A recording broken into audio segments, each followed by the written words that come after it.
Alors, allons-y donc pour les attentes de 2015. Commençons par le mois de janvier avec Invincible d'Angelina Jolie qui est donc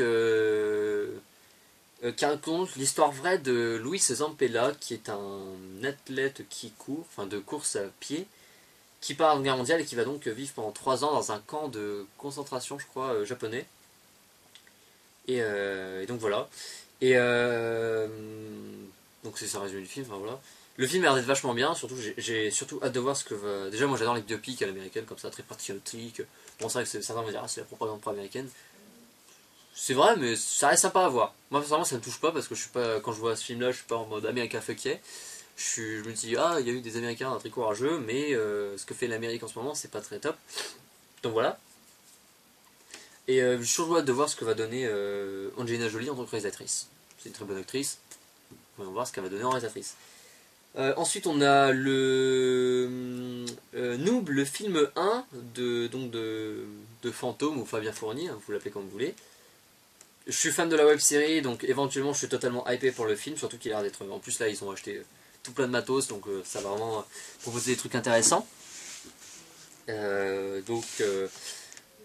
Non, voilà, j'ai pas grand chose à dire. Vraiment, je suis très impatient de voir comment va se débrouiller monsieur Fournier à la réalisation d'un vrai film d'1h30. Donc voilà. Ensuite, on a Taken 3 d'Olivier Megaton. J'adore les Taken, donc vraiment hâte de voir comment la trilogie va se finir.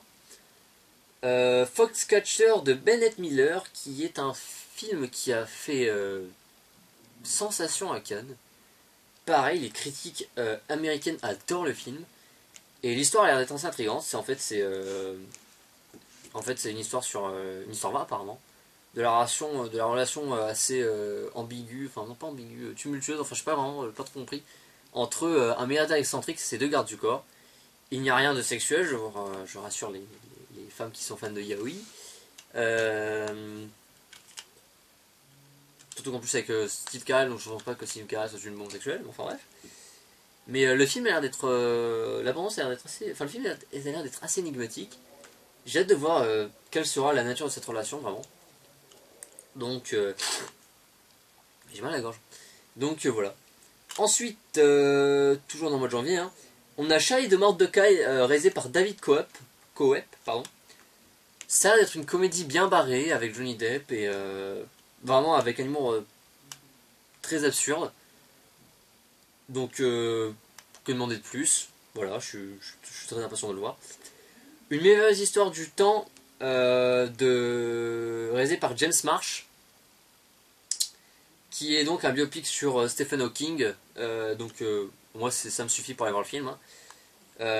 Parce que j'admire beaucoup Stephen Hawking et ce qu'il a apporté pour la science, même pour pour ces théories scientifiques qui sont dignes de science-fiction que j'adore. Donc voilà, rien d'autre à dire, hein, vraiment très impatient de voir ça. Imitation Game de Morten Tildum, qui est donc un film, une histoire vraie, sur en fait Alan Cumming, qui est donc un mathématicien anglais qui a réussi à décrypter Enigma, qui était la machine à crypter allemande durant la Seconde Guerre mondiale et qui a été décisif pour la victoire des Alliés durant la Seconde Guerre mondiale. Donc très impatient de voir ça. Alors en plus avec Benny Cumberbatch, donc forcément, doublement plus impatient. En février, on a Jupiter Ascending de Andy et Lana Wachowski. Donc pour ceux qui ne savent pas qui sont ces personnes, ce sont ceux qui ont réalisé les Matrix ainsi que Cloud Atlas. Et là ils reviennent avec un film, un bon gros film de SF, donc forcément je suis hypé. American Sniper de Clint Eastwood, c'est donc un autre biopic américain sur celui qu'on a surnommé en fait un des plus grands snipers de tous les temps, à savoir Chris Kyle. Donc ça a l'air d'être vraiment un film très... Déjà c'est réalisé par Clint Eastwood et Clint Eastwood il a quand même un bon talent de réalisation. Donc voilà. En plus c'est joué par Bradley Cooper qui est un excellent acteur. Donc voilà, vraiment très impatient de voir ça. Il y avait comment dire, une journaliste française qui est attachée de presse à la Maison Blanche, s'il me semble, dans le genre, qui s'appelle Laurence Benaïm, qui disait que c'était l'Apocalypse Now de son époque. Enfin, l'Apocalypse Now de la guerre d'Irak-Afghanistan, pour être plus précis. à voir. Ensuite, toujours en février, Réalité de Quentin Dupieux. Donc déjà Quentin Dupieux, mais en plus Quentin Dupieux qui tourne avec toujours avec Eric Warheim, qui est un acteur qui est juste au physique atypique, donc qui est forcément hilarant, mais en plus avec Jonathan Lambert et aussi Ala Chabat.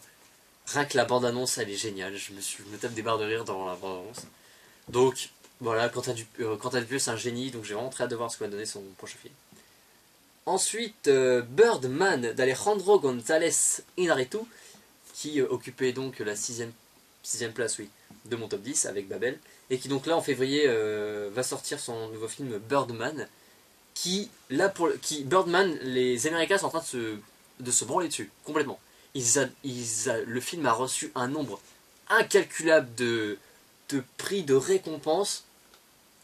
Et c'est en fait un film avec Michael Keaton, en fait, qui raconte donc l'histoire d'un acteur qui, après avoir joué une grande figure de super-héros, va un peu tomber dans l'oubli, et en fait il va écrire une pièce de théâtre sur le fait qu'il a joué. Enfin, il va revenir sur le devant de scène en rejoignant son héros ou un truc dans le genre. Enfin bref. Donc ça évoque un peu en fait l'histoire même de Michael Keaton qui, après avoir joué les Batman, est un peu tombé dans l'oubli. Donc je trouve ça assez sympathique. Voilà, en plus il y a Michael Keaton, il y a Edward Norton que j'adore, il y a Emma Stone que j'adore, il y a Zach Galifianakis que j'adore, et il y avait aussi un autre acteur, dont j'ai oublié le nom, mais qui est aussi hypé, il me semble, c'est... Ah, je sais plus son nom. Ah non, en fait c'est tout, non, j'ai un dit. Voilà, ça c'était pour février. Ensuite, en mars, on a Chappie de Neil Blomkamp, pardon. Neil Blomkamp, c'est celui qui avait réalisé District 9 ainsi qu'Elysium.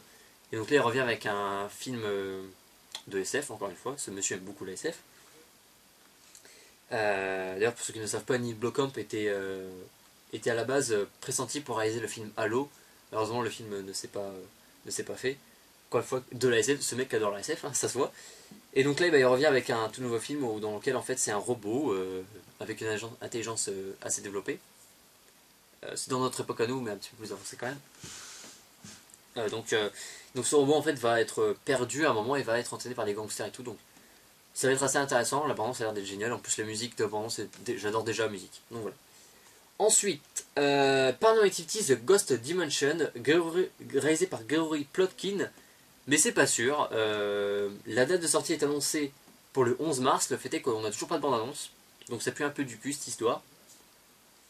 Mais au cas où il sortirait effectivement le 11 mars, je l'ai mis dedans. Parce que bah voilà, moi j'aime beaucoup les Paranormal Activity, j'avais adoré The Marked Ones, donc voilà, impatient de voir ce que ça va donner. Ensuite, Au cœur de l'océan de Ron Howard. Ron Howard c'est un réalisateur que j'aime beaucoup ce qu'il fait quand il fait des adaptations, que ce soit des adaptations de livres ou même d'événements historiques, que ce soit Apollo 13, Rush, ou même les deux films tirés des aventures de Robert Langdon, à savoir Da Vinci Code, Ange et Démon. D'ailleurs il est en train de préparer le 3ème il me semble. Et donc là il revient avec un film sur Moby Dick. Donc voilà, j'ai hâte de voir ce que ça va donner quoi. Ensuite Selma d'Ava DuVernay, qui est un biopic, encore une fois, il y a beaucoup de biopics dans ma liste, hein, qui est donc un biopic de Martin Luther King. Alors déjà j'ai vraiment hâte de voir le film parce que c'est un biopic sur Martin Luther King et j'ai envie de savoir pourquoi le film s'appelle Selma, parce que je ne vois pas le rapport. Enfin bref. Ensuite on a Big Eyes de Tim Burton.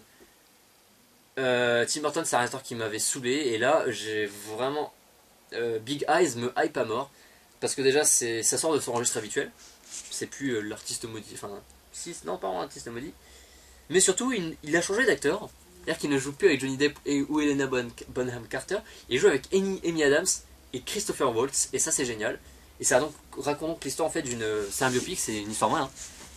L'histoire en fait d'une peintre qui dessinait des personnages mais avec des gros yeux, donc d'où le titre Big Eyes, et qui joue en fond dans mon canapé, enfin dans mon canapé clic-clac pour être plus précis. Donc d'une peintre qui dessinait en fait des personnages avec des gros yeux, mais dont le mari s'est approprié le succès. Ensuite, toujours en avril, donc... non, là on passe en avril justement. Alors attention là par contre, la liste par mois va être très courte. Parce qu'en avril déjà, Fast and Furious 7. Alors j'aime beaucoup les Fast and Furious, c'est vraiment des films très cons que j'aime beaucoup aller voir. Ça fait passer vraiment un bon moment. Mais là c'est réalisé par James Wan. Pour ceux qui ne se remettent pas James Wan, c'est le mec qui a fait Insidious 1 et 2 et The Conjuring, les dossiers Warren. Et qui avait aussi réalisé Saw, qui a été. Enfin, le mec a principalement bossé dans des films d'horreur, et là il se retrouve dans un film d'action. J'ai hâte de voir ce que ça va donner parce que je pense que ça va être assez intéressant au niveau mise en scène. Toujours en avril, donc Avengers 2 Age of Ultron de Joss Whedon. Le 1 était excellent, donc pas de raison de faire la fine bouche et de dire que le 2 va être de la merde. Le 2 a l'air d'être génial, donc très impatient de voir ça. En mai, Mad Max Fury Road de George Miller, qui était à la base un film que j'avais pas du tout, j'attendais pas forcément. Je me suis dit ouais, ça a l'air d'être sympa. Et puis il y a eu la bande-annonce qui est sortie avec le Requiem Dies Irae qui s'appelle, je crois. Enfin, vraiment une bande-annonce qui était géniale, super bien rythmée, super folle, qui est complètement barge. Le film a l'air d'être vraiment complètement barge. Et vraiment patient de voir ça, vraiment. En plus, à savoir qu'à la base, en fait, Mad Max Fury Road, c'est un reboot slash remake réalisé par le même mec qui a fait le premier film. Donc je pense que j'ai pas vu les premiers films avec Mel Gibson, mais je pense qu'on peut quand même s'attendre à une certaine qualité, ou en tout cas un certain respect de l'œuvre d'origine. Je dis ça pour les fans. Bon, après moi je m'en fous parce que moi j'ai pas vu les premiers, en tout cas pas pour l'instant. Donc voilà, donc pour mai c'était tout. En juin, Jurassic World de Colin Trevorrow. J'adore Jurassic Park, le premier était génial, le deuxième était sympa, le troisième était moyen. Là ils nous reviennent vraiment en mode blockbuster de ouf. Donc ça peut faire peur, mais j'ai quand même très hâte de voir ça. Juste, moi le truc qui m'a hypé c'était vraiment la musique, la musique de Jurassic Park en version piano et très lente, mixée sur des images d'horreur. Oh, j'ai faim. Donc non, donc on sent qu'il y a quand même, je pense, une certaine. Je pense que le film va être très sympathique. La bande en tout cas me donne très envie. En juillet, Terminator Genesis d'Alan Taylor. Donc le fameux reboot de la saga Terminator. J'ai hâte de voir ce que ça va donner tout simplement. Donc puis je veux dire il y a Arnold dedans. Et j'adore Arnold. Donc voilà. Ensuite on a Insidious chapitre 3 de Leif Whannell qui donc le film est donc pas réalisé par James Wan, mais Leif Whannell c'est le scénariste des deux premiers Insidious et de ce Insidious chapitre 3, et c'est quelqu'un qui bosse avec Wan depuis pas mal de temps maintenant, donc je pense qu'on peut quand même attendre une certaine qualité. Je sais pas ce que c'est niveau mise en scène, mais je n'ai pas de crainte personnellement parce que c'est un ami de James Wan, il bosse avec lui depuis très longtemps, donc voilà. Toujours en juillet, on a Ant-Man de Peyton Reed. Alors si le film sort, parce qu'il n'arrête pas d'être reporté, mais je l'ai mis là-dedans parce que j'ai quelques craintes. Enfin, je l'ai mis là-dedans parce que je suis très impatient de voir ce que ça va donner, mais j'ai aussi quelques craintes, parce que à la base, le film devait être réalisé par Edgar Wright. Au final, Edgar Wright s'est tiré en plein tournage. Donc, je suis impatient de voir la partie qu'il a tournée, mais je suis pas impatient de voir ce que va faire Peyton Reed, c'est pas un réalisateur que je connais. Mais Edgar Wright, c'est du souvent imité, jamais égalé. Et généralement, quand c'est imité, c'est pas très bon. Donc, je sais pas ce que. Je quand même hâte de voir ce que ça va donner, mais j'ai quand même quelques craintes parce que le projet est assez. A été assez malmené pour le coup. Ensuite, en septembre, on a Everest de Balthazar Kormakour. Je sais pas si je le prononce bien. Qui est donc un film en fait sur deux équipes qui font la montée de l'Everest, qui va se passer donc des choses, enfin, à cause de la tempête et de ça, il va se passer des choses. Il me semble que c'est tiré d'une histoire vraie. Donc voilà. Je viens de citer un truc, je suis passé de juillet directement en août, de juillet directement en septembre, alors que j'avais deux films en août, donc je reviens sur août. Donc en août, excusez-moi, Les 4 Fantastiques de Josh Trank, donc un reboot des 4 Fantastiques. Je suis à la fois très impatient de voir ce que ça va donner, et en même temps je sens que ça va gueuler dans la lumière parce que par exemple que dedans, Johnny Storm est noir. Alors certains vont dire, oh mon dieu, tu es raciste, Tosawan, ou Thomas. Non, je suis pas raciste, le problème c'est que Johnny Storm est noir. So Storm, sa sœur donc, est jouée par une actrice blanche.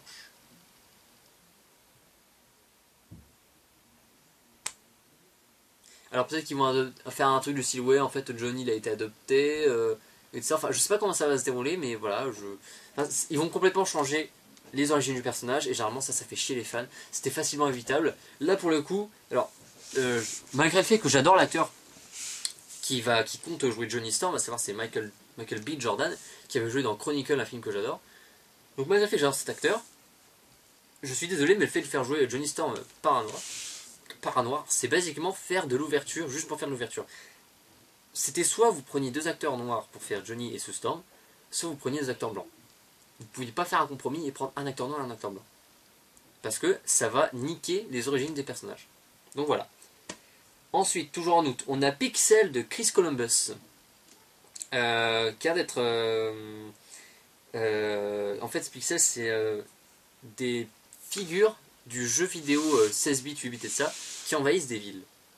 C'est adapté d'un petit court-métrage français qui était sorti en 2010, un truc dans le genre, qui était vachement bien. Et là, ils le font en film. Et c'est réalisé par le mec qui a fait les deux premiers Harry Potter, donc bon, ça peut être sympathique.